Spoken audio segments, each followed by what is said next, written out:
سو ہمارے پاس جب بھی کوئی بچہ، جب بھی کوئی پیشنٹ کسی بھی بون سویلنگ کے ساتھ آتا ہے یا سافٹ ٹیشو سویلنگ کے ساتھ آتا ہے، تو سب سے پہلے ہم اس کو پراپر طریقے سے انویسٹیگیٹ کریں. تو اس میں سب سے امپورٹنٹ اور جو بیسک ٹیسٹ ہوتے ہیں وہ ایک آپ کا بون کا ایکس رے ہے اور دوسرا آپ کا الٹرا ساؤنڈ ہے. اگر ہمیں بون کی سویلنگ فیل ہوتی ہے تو ہم سیدھا ایکس رے کراتے ہیں، اور اگر ہمیں سافٹ ٹیشو کی سویلنگ فیل ہوتی ہے تو ہم الٹرا ساؤنڈ کراتے ہیں. سو یہ دونوں ٹیسٹ آپ کو بتا سکتے ہیں کہ آپ کا ٹیومر بون سے ارائز کر رہا ہے یا آپ کا ٹیومر سافٹ ٹیشو سے ارائز کر رہا ہے، اور دوسرا ٹیومر سے بون کتنی افیکٹڈ ہے، بون افیکٹڈ بھی ہے کہ نہیں ہے.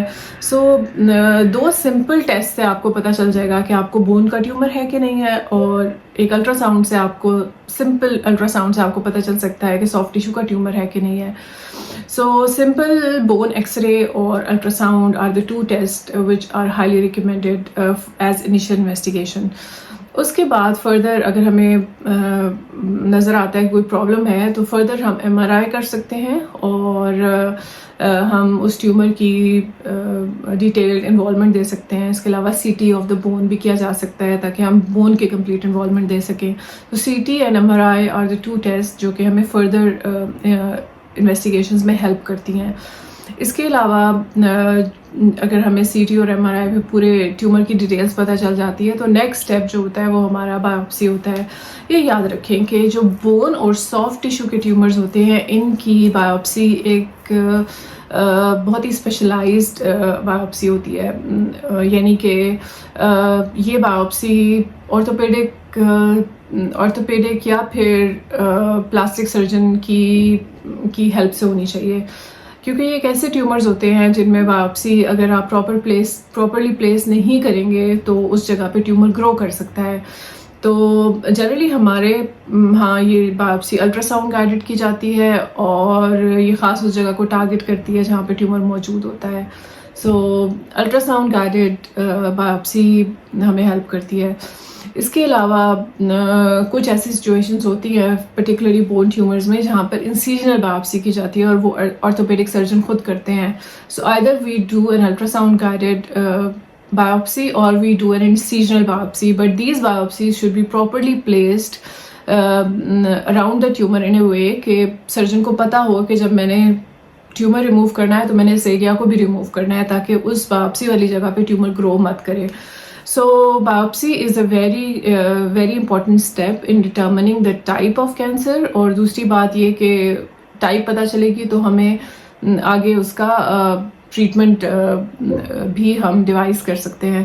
کچھ ایسے بون ٹیومرز ہوتے ہیں جن کو ہم ہمیشہ کیموتھراپی پہلے دی جاتی ہے، اور کچھ ایسے ٹیومرز ہوتے ہیں جن میں سرجری ہی مین اسٹے آف ٹریٹمنٹ ہوتا ہے. سو یہ آپ کے آنکالوجسٹ آپ کی بایوپسی کی رپورٹ دیکھ کے بتائے گا کہ آپ کو کیموتھراپی دینی ہے یا پھر سرجری کرنی ہے. جیسے میں نے آپ کو بتایا کہ بون ٹیومرز یا سارکومز یا سافٹ ٹیشو ٹیومرز یہ زیادہ تر لنگز میں پھیلنے کی صلاحیت رکھتے ہیں. تو لنگز کے لیے ہم CT اسکین چیسٹ لازمی کرتے ہیں کہ ہمیں پتہ چل جائے کہ لنگز میں اسپریڈ تو نہیں ہے. ایسے پیشنٹس جن کا لنگز میں اسپریڈ ہوتا ہے اوبیسلی ان کو ہم صرف انجیکشنز دے سکتے ہیں یا کیموتھراپی دے سکتے ہیں. اور ایسے ٹیومرز جن کا لنگز میں اسپریڈ نہیں ہوتا اور وہ کنفائنڈ ہوتے ہیں بون یا سافٹ ٹیشو میں، تو ان میں ہماری پریفرنس سرجری ہوتی ہے.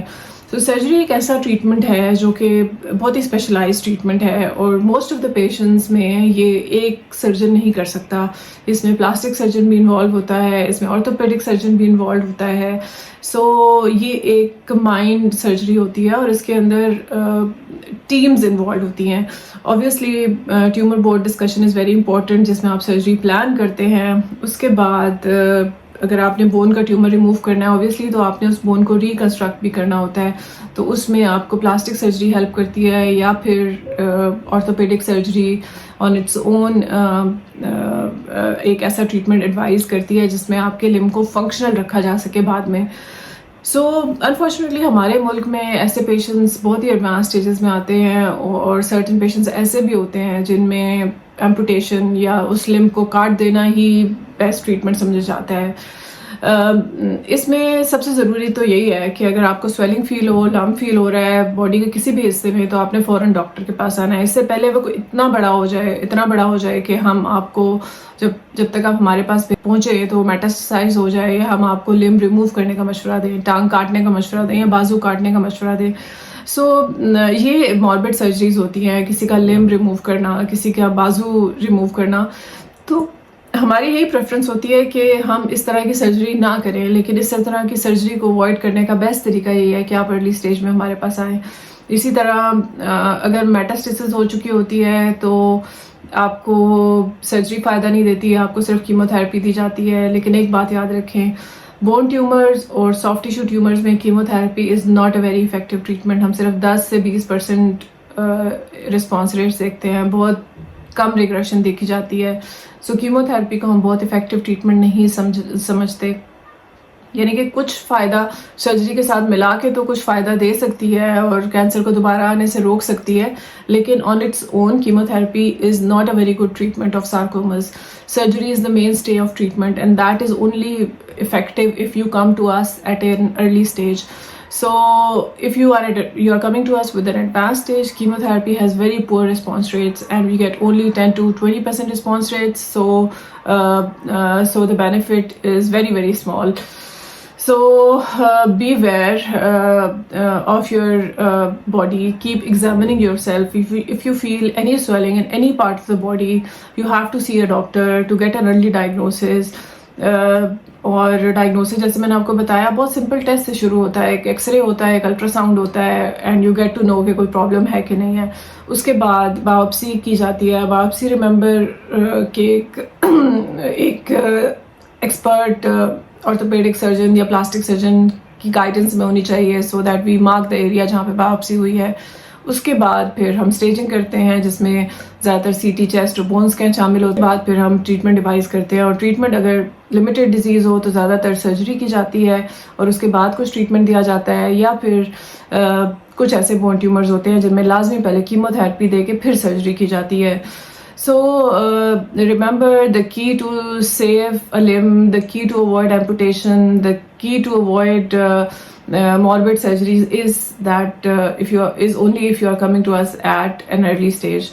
اگر آپ لیٹ سٹیج پہ آئیں گے، میں نے ایسے پیشنٹس بھی دیکھے ہیں جو ہمارے پاس کوئی 20-25 سینٹی میٹر کے ٹیومرز کے ساتھ آتے ہیں.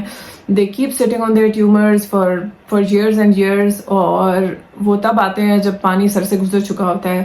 سو اس میں ڈاکٹرز بھی بہت زیادہ ہیلپ نہیں کر سکتے. So again I would emphasize کہ یہی ہے کہ آپ کو جیسے کوئی ابنارملٹی اپنی باڈی میں فیل ہو تو آپ ڈاکٹر کے پاس جائیں اور آپ اس کو ارلی انویسٹیگیشن کرا لیں. اس سے آپ کی جان بھی بچے گی اور آپ کے پیسے بھی بچیں گے.